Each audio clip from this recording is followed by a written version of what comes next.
ला ला ला ला ला ला ला। देखो बाजी, मेरी बात सुनो। मैंने सास को नहीं बताया, पहले तुम्हें बताने आई हूँ। मैं कल मैं के जा रही हूँ बहुत जरूरी काम से, बीच में टांग मत अड़ा देना अपनी। ओ फजीता, मुझे भी तो कल ही जाना है मैं के। आए हाय डड्डो, हर बात में बहस लगाएगी। फजीता, तमीज से जिठानी हूँ तेरी। और जेठानी होगी अपने घर की होगी, मैं नहीं मानती हूँ। सब ऊंच नीच जात पात सब बराबर, सब इक्वल। लोकतंत्र चल लिया है। जेठानी को चप्पल पर रख के मसल लेती हूँ अपनी।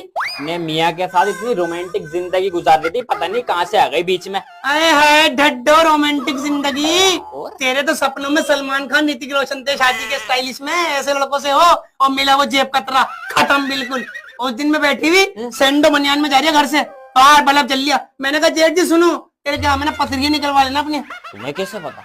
अरे हाय, तेरा पति इतना खत्म है, बल्ब के आगे खड़ा हो गया, एक्सरा हो गया उसका पूरा। फेफड़े गुर्दे यूं दिख रहे अंदर के, बिल्कुल खत्म। तेरा कौन सा काम है? गंजा पीछे बाल ने टकला आधा। तो मैंने तो गंजे से जान पूछ के शादी की है। क्यों? मैं